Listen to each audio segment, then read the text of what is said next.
Morning students. आपको we में सूत्र लिखने के लिए दे रखे थे, उसी के बाद से ये टॉपिक स्टार्ट करना है। एक पद्धति के मात्रकों को दूसरी पद्धति के मात्रकों में बदलना। ठीक, तो किसी भौतिक राशि के आंकिक मान n तथा संगत मात्रक u का गुणनफल एक नियतांक होता है। ये सब आपको पहले भी बता दिया है। n u इक्वल टू क्या होता है? नियतांक।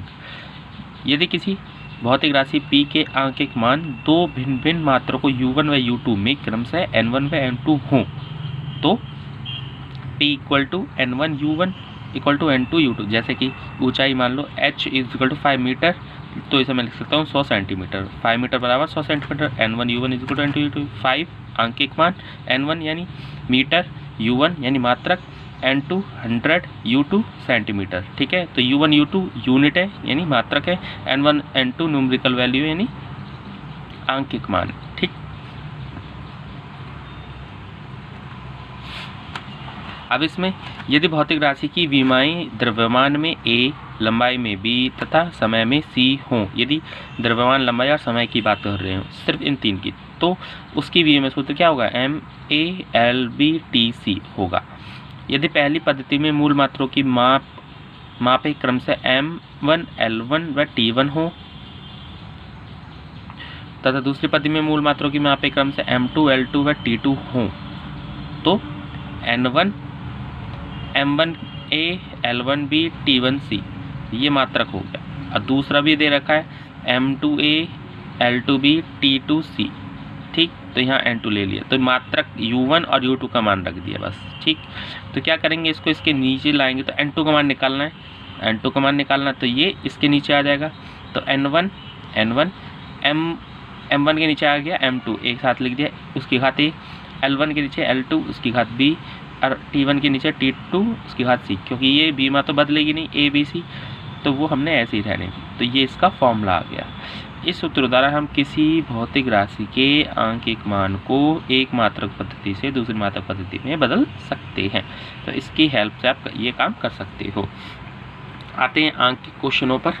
जो आंकिक क्वेश्चन है 1, जो आंकिक क्वेश्चन 1 है, हाँ, इससे पहले जितना भी थ्योरी का इसका है वो सब कंप्लीट हो गया है, इसमें इतना ही थ्योरी है। ठीक है, क्वेश्चन नंबर 1, वायु में ध्वनि की चाल 332 मीटर पर सेकंड है।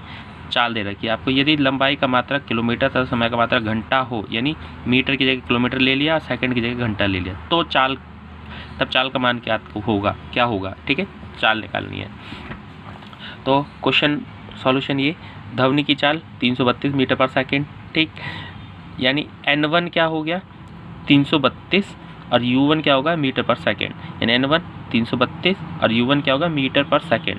ठीक, तो ये चीज़ हमने लिख लिया। तो V में सूत्र निकालना, तो V में सूत्र निकाल सकते हैं L से T -1 ऊपर हो गया। ठीक है, LT -1। तो देखा जाए M लिखना चाहते हो, M लिख सकते हो, M की घात 0 आ गया। ठीक है, तो यहाँ MALBTC से तुलना कर दोगे तो ABC के मान जाएंगे, ABC के मान आ गए। तो हमें इसे बदलना है किलोमीटर घंटा में, तो U2 क्या हो गया?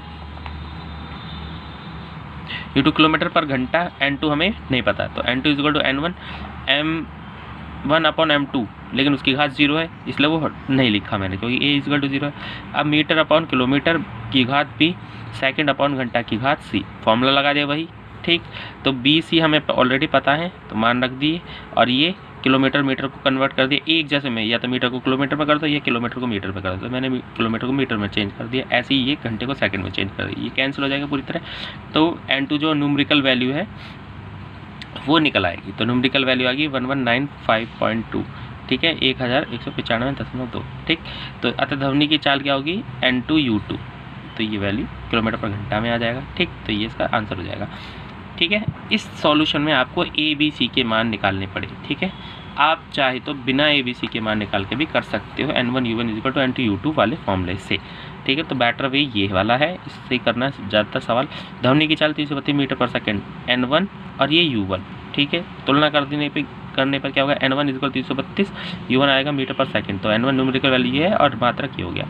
N2 हमें निकालना है, U2 किलोमीटर पर घंटे में निकालना है मात्रक अब इसका, तो न्यूमेरिकल वैल्यू के साथ, चूँकि N1 U1 equal to N2 U2, तो मान रख देंगे इन दोनों का, इन दोनों के मान रखे। तो N2 निकालना, तो ये वैल्यू इसके नीचे आ जाएगी, जब ये वैल्यू इसके नीचे आएगी तो मीटर के नीचे किलोमीटर लिख देना, सेकंड जो कि इसके नीचे है तो घंटा इसके नीचे, घंटा उधर जाएगा तो ऊपर आ जाएगा। तो ये वैल्यू बन गई N2 इजिकल टू, पहला पूरा मात्रा की लिख दिया मैंने, मीटर नीचे किलोमीटर आ गया, घंटा ऊपर आ गया बटे सेकंड। ठीक है, आप ऐसे लिख सकते हो सेकंड बटे घंटा उसकी घात -1। ठीक, तो इसको किलोमीटर को मीटर में बदल दिया और ये घंटे को सेकंड में बदल दिया। तो इसको सॉल्व किया तो ये दोनों वैल्यू एक नीचे एक ऊपर सॉल्व किया तो ये वैल्यू आ गई न्यूमेरिकल। अतः ध्वनि की चाल क्या है जो दे रखी थी, ये बराबर होगी इसके किलोमीटर पर घंटा में बदल दिया इसको। ठीक, क्वेश्चन नंबर 2 पे आते हैं। क्वेश्चन नंबर 2 है न्यूटन को डाइन में परिवर्तन कीजिए जबकि न्यूटन एमकेएस पद्धति में बल का मात्रक तथा डाइन सीजीएस पद्धति में है। ठीक है, तो न्यूटन और डाइन, न्यूटन क्या होता है, बल का मात्रक होता है एमकेएस में यानी एसआई में भी बोल सकते हो, और डाइन होता है सीजीएस पद्धति में इसका मात्रक। तो हमको इसको कन्वर्ट करना है न्यूटन को। तो क्वेश्चन पे आते हैं, न्यूटन और डाइन, न्यूटन को डाइन में या डाइन को न्यूटन में, किसी को भी किसी में कन्वर्ट कर दो। एमकेएस पद्धति में बल का मात्रक और डाइन के सीजीएस पद्धति में बल का मात्रक। और बल क्या होता है, F बराबर है में बल बराबर द्रव्यमान गुणा त्वरण। तो मात्रक क्या हो जाएगा, kg इंटू मीटर पर सेकेंड स्क्वायर। ठीक है, तो एक न्यूटन क्या होता है 1 किलोग्राम मीटर पर सेकेंड स्क्वायर एमकेएस में, और डाइन क्या होता है 1 ग्राम सेंटीमीटर पर सेकेंड स्क्वायर। एमकेएस का मतलब मीटर किलोग्राम सेकेंड, सीजीएस का मतलब सेंटीमीटर ग्राम सेकेंड। ठीक है, सेंटीमीटर ग्राम और सेकेंड मीटर किलोग्राम और सेकंड में ही है ये नाम। ठीक है, मात्रक। तो अतः 1 न्यूटन के लिए बात कर रहे हैं, 1 न्यूटन के लिए N1 हो गया 1 और न्यूटन है तो U1 मात्रक क्या हो गया न्यूटन। न्यूटन को हमने लिख दिया ये पूरी वैल्यू, तो ये लिख दिया। ठीक, तो डाइन के लिए न्यूटन को डाइन में कन्वर्ट कर तो कितने डाइन होंगे पता नहीं हमें, तो N2 हमें पता नहीं। डाइन के लिए U2 मात्रक क्या हो गया डाइन, और डाइन को लिखते हैं हम ये लिखा। ठीक है, वही लिख दिया। तो हमें N1 U1 पता है और U2 पता है लेकिन N2 नहीं पता, तो N1 U1 equal to N2 U2 formula होता है, इसको यूज़ किया हमने, इसकी वैल्यू रख दी।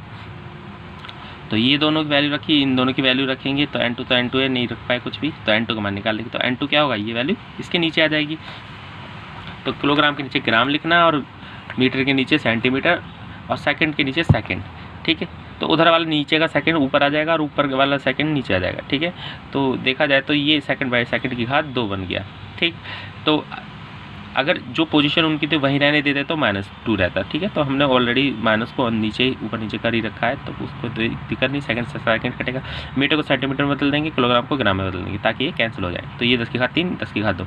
ठीक, तो ये तो बन ही रहा N1 का मान, तो ये वैल्यू सॉल्व होकर क्या आ गई 10 की घात 5, तो N2 का मान आ गया 10 की घात 5। तो 1 न्यूटन किसके बराबर आ गया 10 की पावर 5 डाइन के बराबर आ गया। N1 U1 equal to N2 U2। ठीक, बढ़ते हैं क्वेश्चन नंबर 3। जो क्वेश्चन मैं छोड़ते जा रहा हूँ वो आपको खुद से करने हैं। क्वेश्चन नंबर 3 है, अभी तो कोई नहीं छोड़ा। जल का पृष्ठ तनाव 72 डाइन पर सेंटीमीटर है, इसे एसआई पद्धति में व्यक्त कीजिए। एसआई में निकालना है, एसआई में न्यूटन होता है। ठीक है, तो न्यूटन के पद रूप में निकाल लेंगे।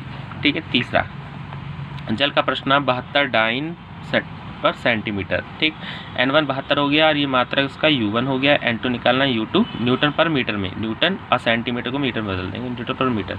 तो N1 U1 equal to N2 U2 लगाएंगे, दोनों की वैल्यू रख देंगे।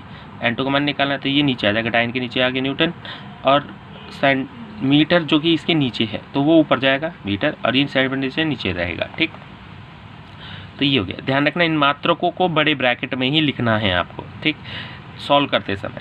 तो यहाँ डाइन और न्यूटन अभी रिलेशन हमने निकाला, 1 न्यूटन में 10 की घात 5 डाइन बदल दिया, मीटर 1 मीटर में 100 सेंटीमीटर, सेंटीमीटर में सेंटीमीटर। आप किसी एक को चेंज करना, किसी भी एक को। ठीक है, उसके जैसे मात्रा हो तो कैंसिल हो जाएंगे। तो 10 की घात 2 बटे 10 की घात 5। ठीक, सॉल्व किया तो ये आ गया। तो जल का पृष्ठ तनाव क्या है जो कि दे रखा था, ये किसके इक्वल होगा, इसके भी 0.072 न्यूटन पर मीटर में। ठीक, तो ये इसका सॉल्यूशन हो गया। बढ़ते हैं नेक्स्ट क्वेश्चन पर। क्वेश्चन नंबर 10, भाप की गुप्त ऊष्मा 536 कैलोरी पर ग्राम है, इसे जूल पर किलोग्राम में व्यक्त कीजिए। ठीक है, तो गुप्त ऊष्मा दे रखी है। वैसे आप जानते हो 1 कैलोरी में 4.2 जूल या 4.18 जूल होता है। ठीक है, तो उसका यूज़ करके हम मात्रक को बदल देंगे। ठीक, तो भाप की गुप्त ऊष्मा फॉर्मूला यहाँ लिख दिया, फॉर्मूला नहीं वैल्यू लिख दी हमने। भाप की गुप्त ऊष्मा 536 कैलोरी पर ग्राम, तो ये N1, ये पूरा U1, N1 लिख दिया हमने, U1 लिख दिया। N2 हमें पता नहीं, U2 जूल पर किलोग्राम में ये मान निकालना है हमें। तो N1 U1 equal to N2 U2 लिख दिया। तो N1 ये रहा U1, N2 पता नहीं निकालना, U2 ये रहा U2। तो इसको इसके नीचे ले जाएंगे तो N2 का मान आएगा 536 कैलोरी के नीचे लिख देंगे जूल, और ग्राम के नीचे ग्राम ऑलरेडी नीचे है तो किलोग्राम यहाँ नीचे, किलोग्राम ऊपर आ जाएगा, किलोग्राम बाई ग्राम। ठीक, तो N2 इजिकल टू क्या आ गया 536, कैलोरी को लिख देंगे 4.18 जूल, एक कैलोरी में 4.18 जूल होते हैं। ठीक,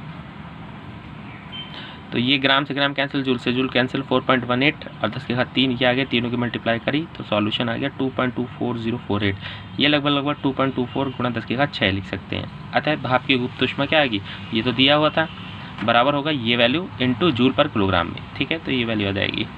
ठीक, तो स्टूडेंट्स जो आपके लिए घर के लिए क्वेश्चन करने हैं, सभी अंक के क्वेश्चन 1 से 10 तक जितने भी हैं वो सभी करने, कुछ तो मैंने कराई दिए, बाकी सारे आपको खुद से करने हैं। इसी तरीके से जैसे मैंने किया N1 U1 equal to NT U2 का ही यूज़ करना है। ठीक है, ज़्यादा क्वेश्चन नहीं, इसमें 10 ही क्वेश्चन है, सब घर से करने हैं। ठीक है, आज के लिए इतना है।